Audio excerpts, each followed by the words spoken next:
So this is one of my late 70s to mid 80s 359 standard hoods. Now, some Lego purist may be mad at me, but yes, that is a modified Lego piece.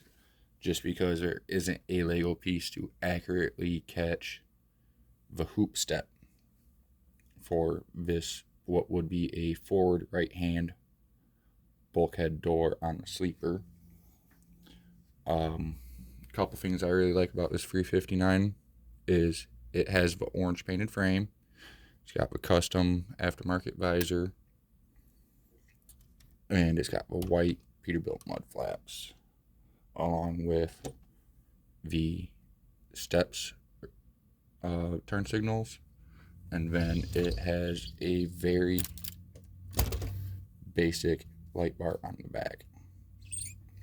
Now, I know one viewer out there really wanted to see this truck hooked up to the Flowboy, and unfortunately, because it's got the toolbot step on this side and the battery bot step on this side, and no other frame space for a hydraulic oil tank,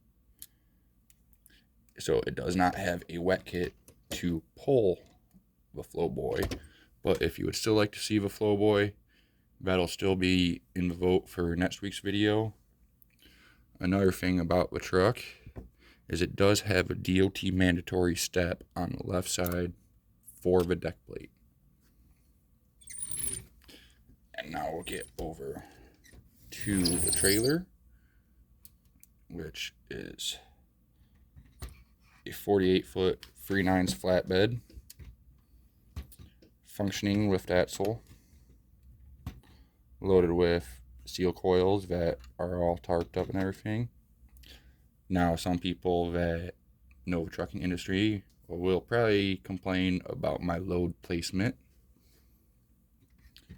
And the trailer does have a toolbox on this side to store the tarps in, your chains, binders, ratchet straps, whatever you need. It does have reflective tape all the way down the side. Has the suspension, tail lights, ICC bumper, Michigan license plate. And of course, it's a Michigan license plate because it's blue. Which, speaking of which, I don't know how many of you are from Michigan, but I really like those new blue license plates with the yellow lettering. It really does look good.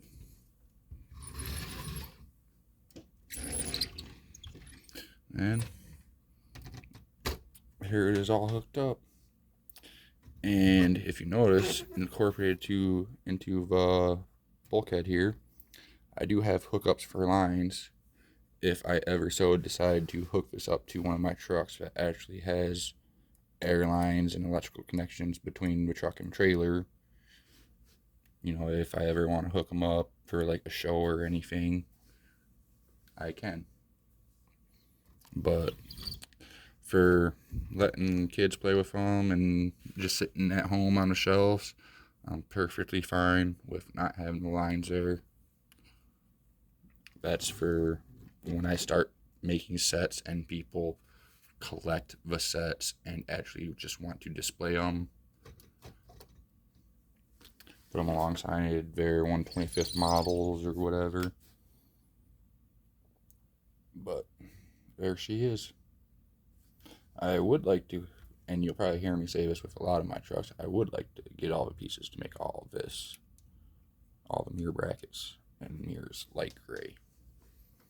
Just because it looks so much better and so much more realistic.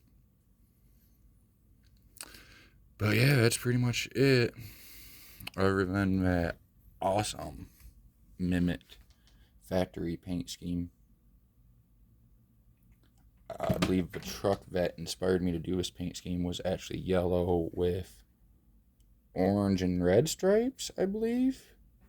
They do have much nicer round corners, and they kind of come in at an angle and then leave at an angle. But that's as close as I could get with Lego. So it's good enough. If you squint, it's mint.